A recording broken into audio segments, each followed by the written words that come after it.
This is Larry. All Larry ever wanted was love, and his story doesn't end in glory. But it does end like this.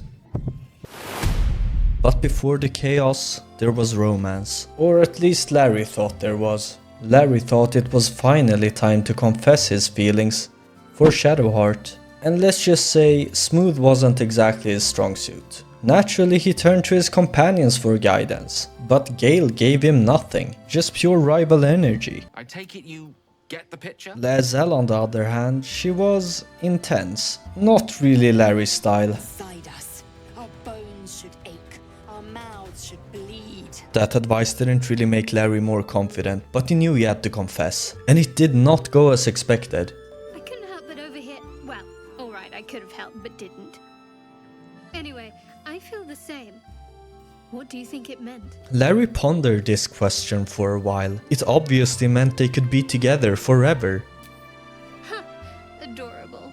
But your timing is awful. Larry was flustered. Timing is awful. Why? Larry went to bed that night feeling rejected. But tomorrow he'd get his chance. Just not the one he was hoping for.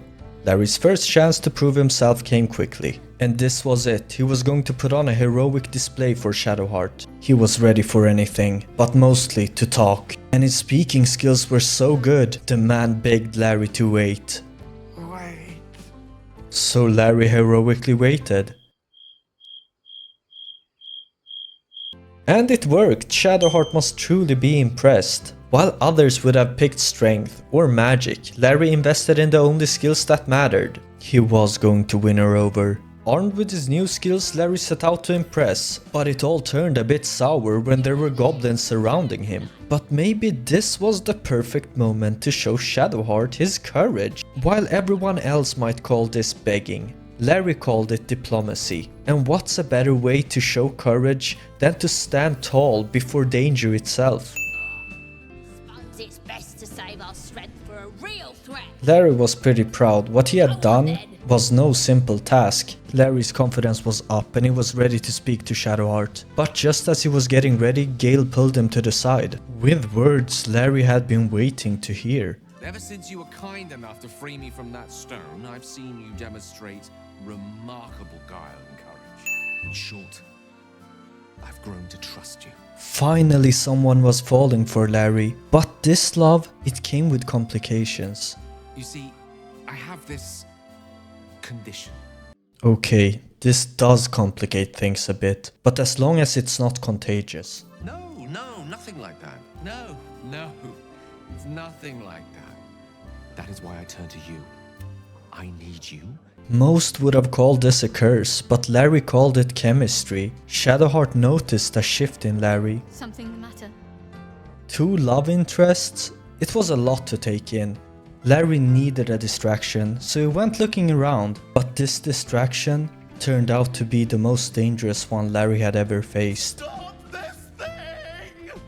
Unless you want to join him up there, you best pay. Larry's head was clouded, torn between Shadowheart and Gale, love and survival. He needed clarity, but clarity never came. All he had was desperation. I don't want lessons, I want gold. But I'll settle for cutting out that silver tongue of yours. But this silver tongue, it was Larry's biggest strength. Larry summoned all of his courage. He was going to show this goblin what's up. So with all of his charisma stacked up, he begged. Clear off and don't come back. Tell your mummy how the nasty goblins made you wet your britches. Even though it worked, and Larry had displayed his immense heroism again, he was shaken up, his mind still divided, torn between two people he loved. While Larry wrestled with his heart, Lae'zel thought she understood his pain. To her, love was simple, a battle to be won, and she was ready to fight it for him. And so, love became war. You got a death wish, I reckon. Larry was shocked, but also a little bit impressed by Lae'zel. I mean, he hated battles and didn't want to fight, and couldn't. But he gave her his blessings. I mean, that's the least he can do before running away. He trusted his friends to handle this. Like, who would be able to defeat Lae'zel, Gale and Shadowheart? One goblin. One. That's all it took. Now Larry was alone, chased and surrounded from all angles. But there was no time for panic. Larry let out his war cry. Help me! But Larry's courageous words weren't enough. It was a small distraction, but the damage came, and Larry had to do what Larry did best. Run! And Larry ran so fast he didn't even notice the potion of speed that might have actually helped him a lot. But there's no time to think about mistakes. But Larry knew he had to do something. He had to heal up or else it was over. Larry prayed. He hoped this was enough to save him. But his enemies were closing in from all angles, and he just stood there, not knowing what to do. And for the first time there was no running away. He was going to take it all. Larry was strong, shocking every goblin on the scene. Against all odds, Larry was still standing. For a heartbeat it seemed he might escape, but fate was already waking up. And with this realization, Larry started looking through all of his options. But he looked in vain. There was nothing to help Larry in this moment. With the little strength he had left, he healed his wounds. And he offered the world one last song. For Shadowheart, for Gale, for love itself.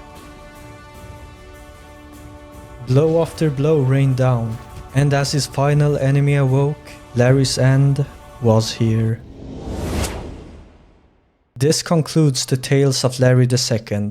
In the end, Larry died as he lived, hopelessly in love and hopelessly unprepared. Rest in peace, Larry II. Our hearts beat to the city streets. We began to feel the fire. We rise like tall buildings as the chemicals they take us higher.